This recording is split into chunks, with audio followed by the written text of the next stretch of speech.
test, mic test. Mic test, mic test.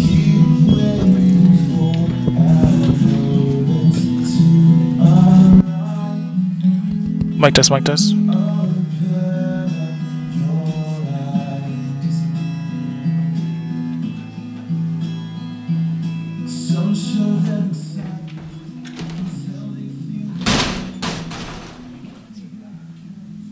Thank you. Thank you so much for sharing your stories with us. Now I have some time for questions as things come up. And again, I'm going to pass around. I hope we have a conversation. I'm going to pass on these cards. Just begin to ask. Can you just write down two things. One is one thing that you learned today, maybe from hearing these stories, but also what other conversations would you like to hear? What other questions you have? We'll pass on those in a minute. But before I open it up, I'll kind of ask, do you want to say anything about the process or participating? Or Well, hi, I'm Deborah Goncher. I'm the producer, writer, person of this film. And what's amazing to me is I've seen the film over 1,000 times, because that's what you have to do if you're creating and editing this, and it still makes me cry. So that says a lot to me. It says a lot. Kirsten and I were just talking about it. It just touches our heart, and we've been working on it a long time. This is actually part 1. I just finished part 2, but this brings me back to the first part of it, and it's very meaningful to me, because the issue of immigration and undocumented immigrants and refugees and asylum seekers was not one of the social justice issues that had been on my mind. This is my 20th documentary. Part 2 is number 21. And before I met Kiersey, immigration was not on my list of things that I was on my top 10 list of things that I was concerned about. I met Kiersey, and then suddenly, it became number 1 on my list. And I just want to tell you the story that I always tell. It's such a funny, special story for me about how Kiersey and I met. It was after spring break, and Kiersey came to my office on a Monday, and I wasn't there, so she wasn't going to be put off by that. So she showed up again on Tuesday, and I knew her because she had tutored for the Department of Communication Arts and Sciences. And she came in and she said to me, Dr. Goncher, can you help me out here? I don't understand something. She said, I have a 4.0 GPA, and I wasn't named valedictorian. I said, what? She said, repeat it again. And then she said, and this is the sentence that changed the trajectory of my own life for the next 3 years. She said, do you think it's because I'm undocumented? And I said, no, absolutely not, Kiersey. Meanwhile, I was thinking, oh my goodness, what did CUNY do? I said, it can't possibly be about this, but I'm going to look into it.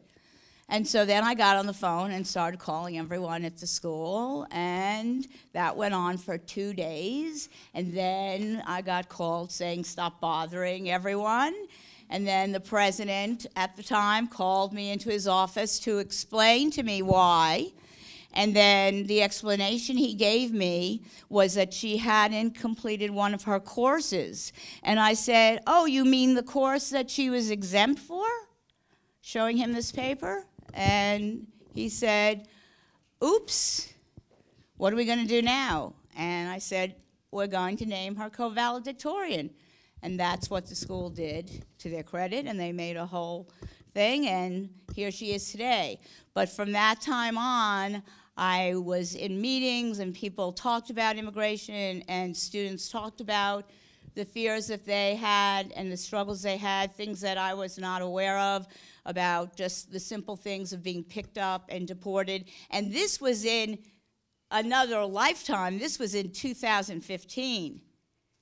So when I started doing this documentary, it was not in any way contentious or particularly something that people thought was really in the news. It, of course, has changed radically. So when I look at it now, it really has particular resonance, and certainly I'm sure Kiersey can tell you how it resonates for her. Kiersey. Hello, God bless everyone. I am so honored and humbled to be here, really, back in my home. I consider Bronx Community College my home, and I want to thank Dr. Gansher for that tremendous piece. She really humanized us. The way we immigrants, undocumented refugees are being portrayed now in the media. It's a very animalistic way, if I can say, and just being able to see pieces like this one where people are actually humanized, and we can see, wow, this person is just like me. And I want to actually share, my daughter is now 8 years old, and 2 days ago, I received a call from her principal, and I said, oh my God, what happened? And then he said, it's not an emergency, but we just wanted to let you know that she overheard some children talking in the playground, and she looked for me and told me that she was scared. And what the children, 2 boys, were actually talking about is they were saying that everybody was gonna die in school, that the girls were gonna die first because the immigrants were going to come through the walls of their school and attack everyone. And when he told me this, I was shocked. I said, how can children be seeing what's happening in the border as a threat, or thinking that they are going to come into their school and harm them? So it just goes to show the way media and everything that's happening and the rhetoric that's now out is affecting even our children. So it is up to us to, those who are in our house, to educate them, to let them see they may look like others or different from us, but they are us. And I just want to say thank you, and thank you, Ms. Mara, for allowing us to be here. And okay. And with some context, we should have our colleague give some context for the entire immigration. Thank you. Sum it up in 2 minutes, right? I will. Yes, I will try to do. Actually, one of the things I love most about this documentary is how well I think it contextualizes the lives of people who are affected by our immigration policy, both today and in the past. I think it gives a very good, concise history of immigration enforcement in this country. And so I just wanted to sort of underline a couple of things, as well as sort of connect it to something that's ongoing. The very first thing I want to sort of underline is the connection between past sanctuary movements and today, and to sort of explain that not only is that a necessary connection to make, but also that it is in response to a lot of the same policies that happened in the past and today. In the 1980s, the United States government was heavily involved in both training and supporting death squads in countries like Honduras, El Salvador and Guatemala. And just in the past few years, the United States supported a coup in Honduras, and part of the outcome of that has been a political and economic destabilization, which has created widespread violence in the country, and that's one of the major reasons why so many refugees are coming to the United States and trying to cross the border. So I think that's one important thing to think about.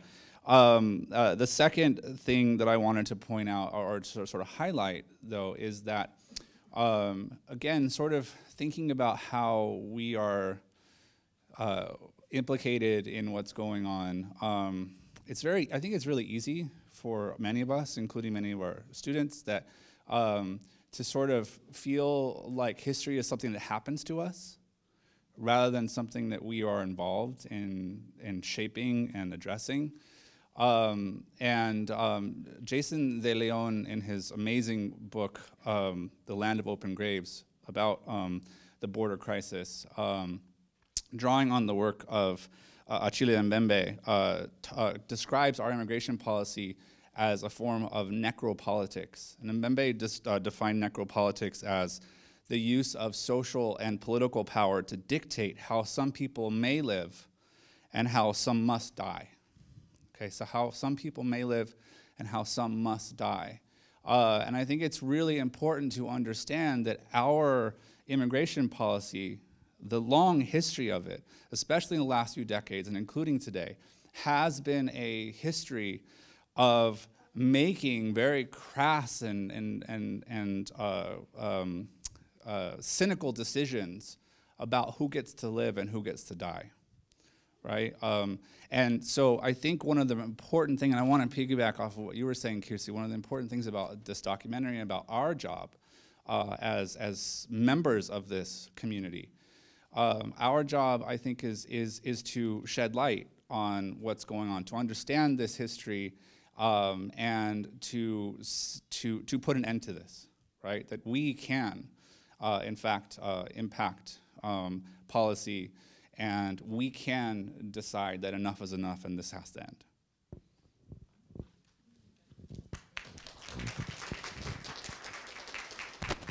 Thank you so much. Personal and professional context.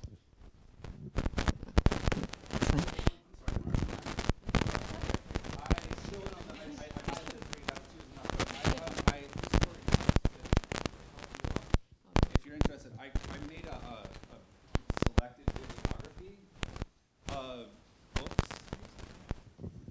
books. So I just typed up a real quick selected bibliography of books that are both, that you can access both here at, thank you, at BCC as well as at other CUNY schools, libraries. This isn't an exhaustive list.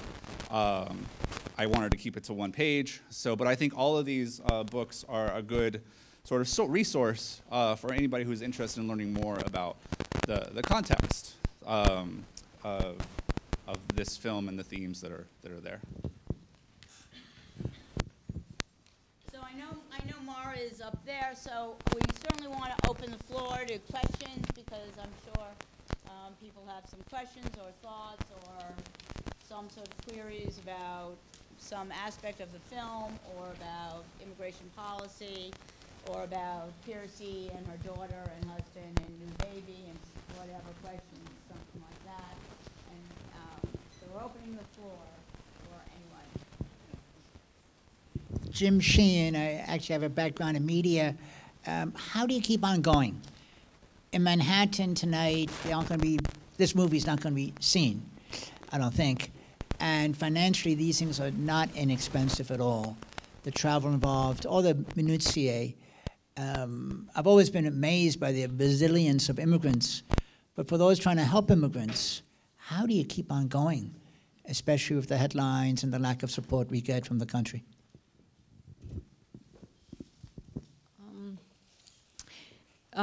For sure, for sure, we are living very difficult times, and sometimes we wish that policy would change, or that would get a different president.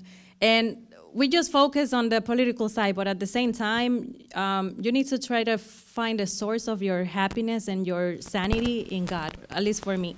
And I believe that it doesn't matter how crazy the storm around me may be, if I have a strong hold, if I can hold on to something that nothing can move it, then I will be also strong and nothing can move me. So regardless of what might happen at the nationwide level, policy level, as humans, as a person, we should try to keep it together by holding on to God, which is the only one that can just help us keep it together and move on, at least for those around us, and make at least our home a safe haven for everyone in there. And for a less, which is odd for me because I always do documentaries about interfaith, for a less faith perspective than that, I think my takeaway from doing these two films is it's the little acts that we do. I can change the policy. I can't even attempt to even think about changing the policy. What I can do is I can offer my support on a one-on-one basis to somebody who needs it, whether it's financial or in the case of what I was doing for the last year, which was visiting 2 Tibetan asylum seekers incarcerated.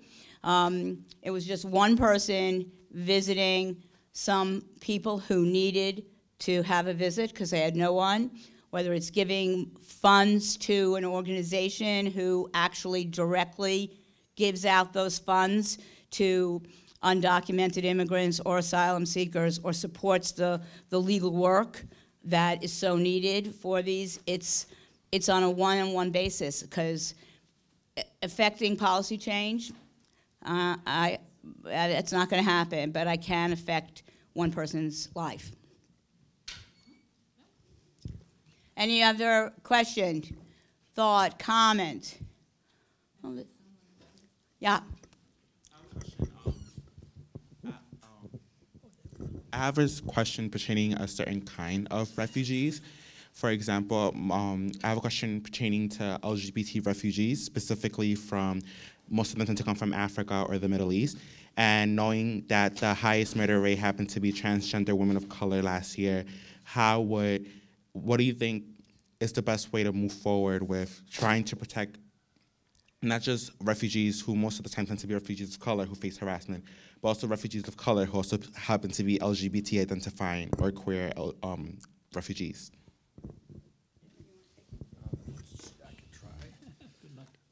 I think, well, first of all, I want to thank you for that question. It's really important because, as you say, this is sort of not only is this a critical issue, but it's also an under-discussed issue. One of the reasons why I talked about necropolitics is that when you are LGBT and you are fleeing persecution, the decision to deny you asylum and send you back can be a death sentence, right? That is a decision about who gets to live and who must die, right?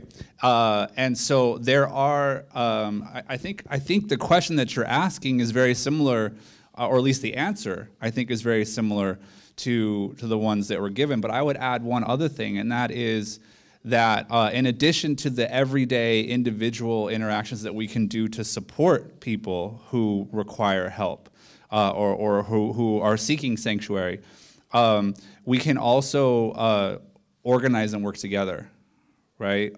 Collective organization and organizing is not only is it the most effective way of impacting policy, but it's also one of the most important ways that we can break down the barriers between people who, at first glance, may be different from each other, right? It's a way of creating an understanding of how we're dissimilar and breaking down the sort of dehumanizing that goes on. And so what I would say is there are two things I think needs to happen. One is we need to seek out and work with organizations that are trying to help LGBTQ refugees, but also create coalitions between organizations, between immigrant rights organizations, to make sure that the efforts that we are the way that our efforts are helping all groups, all marginalized groups. I don't know if that effectively answers your question, but that's what I would say.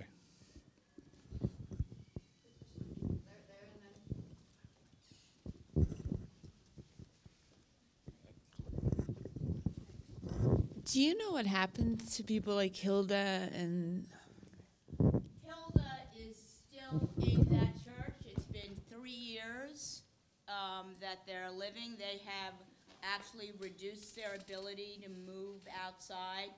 Yvonne is allowed to continue to go to school, but Hilda has not been allowed out. She has had her case turned down and denied repeatedly. I spoke to the pastor, Jim Rigby, about 4 or 5 days ago, and they are soldiering on. It takes a lot, we're talking about money, it takes a lot of resources for the legal, but that church is still supporting them. And a number of the churches in Austin, one of whom was providing sanctuary for a LGBTQ person who is still also in sanctuary. But that little boy that you saw is actually growing up and to be a bigger boy and not allowed really out. So it's 3 years.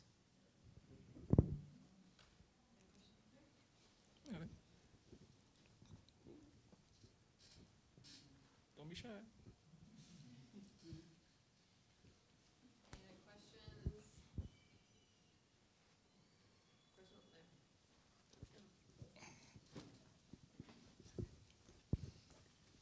My question was just about the nonprofits that are down at the border. What's been happening with them and their activities more recently when there's a supposed, well, not supposed, but the crisis at the border and all this other stuff that has, this footage is from before, right? All that started to become such a big deal. So how have activities changed for them, or have they changed? Well, we highlighted two organizations. One is the Humane Borders, and then, so that is, as he said, a passive thing where they put out tanks of water, and that is continuing.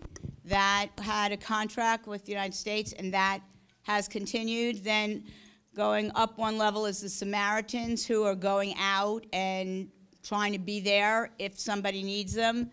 The really tough and gritty group is No Mas Muerte, and they are young people generally who actually are out sleeping in the desert at night so that if somebody is coming and trying to come over, they will be there to help them. But the government is doing everything in its power. So they used to do things like hang bottles of water because, as it was said, water and dehydration is really a concern. So they used to hang water and all these things, and the government comes and shoots all the bottles of water and destroys all the water in the trees. And there is footage of this. And so that attempt by these much more younger, more people to help people not die is really being thwarted. They, more than anyone else, No Mas Muerte is really being thwarted big time. And some people have been arrested, and they're under, in trial, and money and lawyers and stuff like that.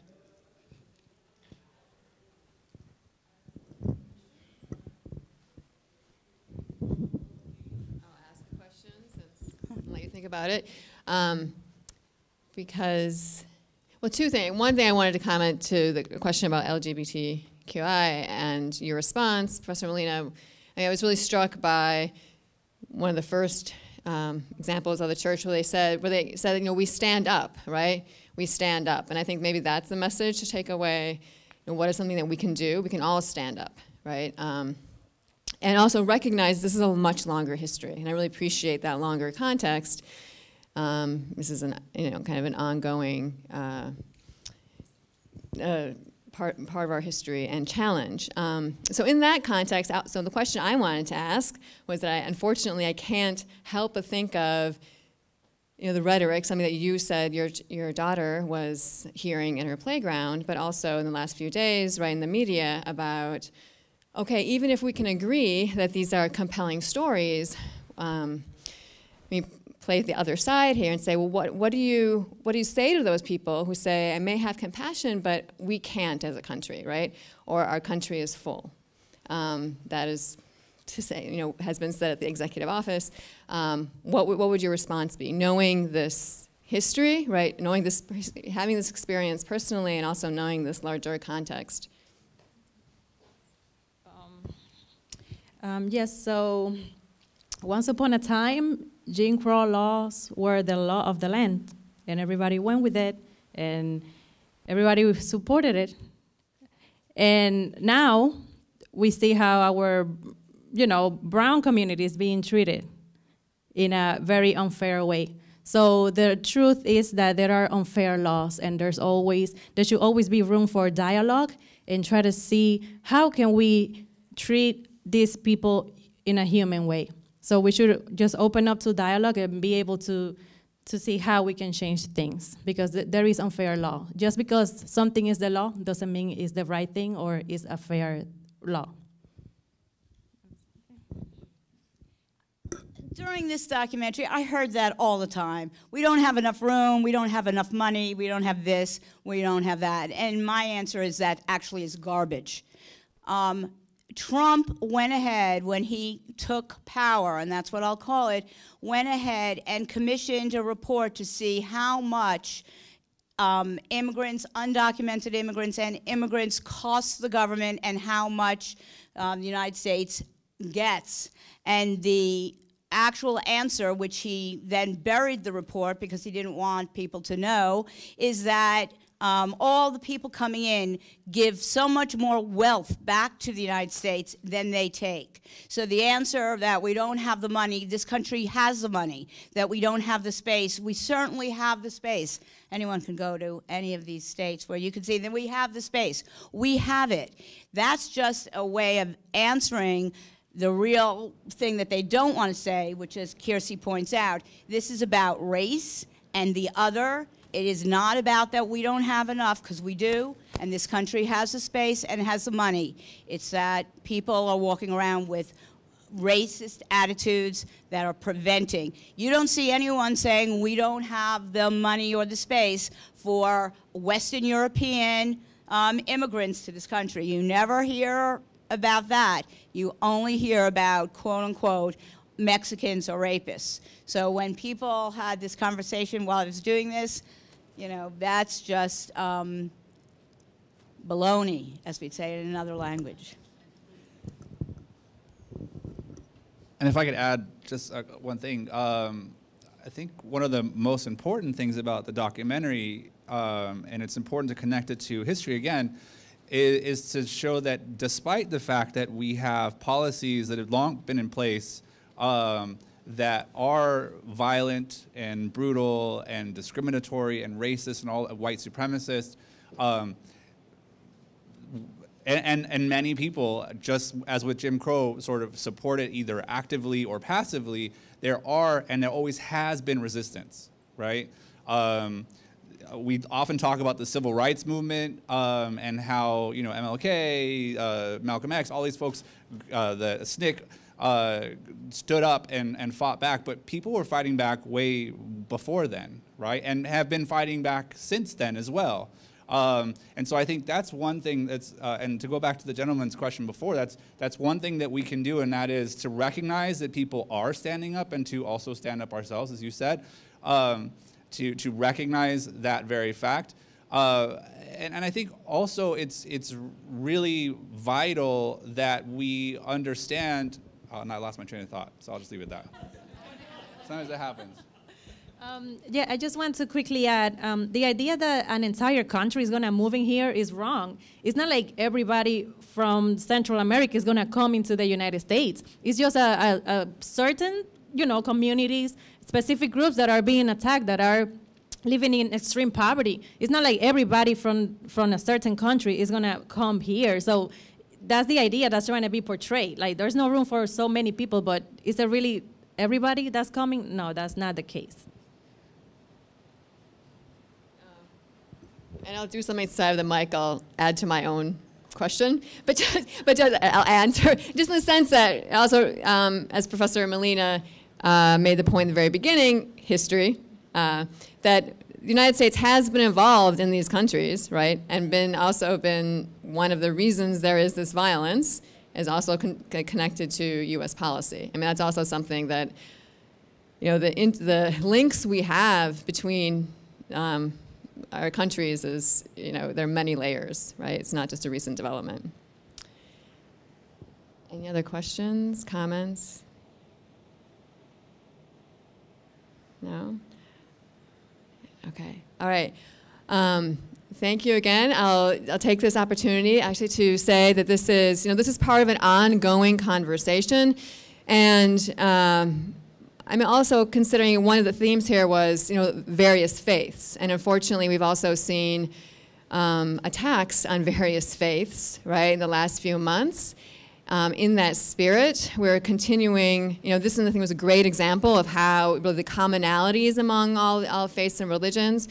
So I do invite you, we're gonna have another conversation this Thursday from 2 to 3:30, from 3 to 4:30 p.m. in Roscoe Brown on understanding the hijab, understanding some aspects of Muslim culture. So you are welcome to come to that as well, and we will continue these conversations. Again, thank you very much. And please, in order, what am I gonna do with all this food? Come and get food and coffee and water on your way out. Please leave your cards, and thanks again.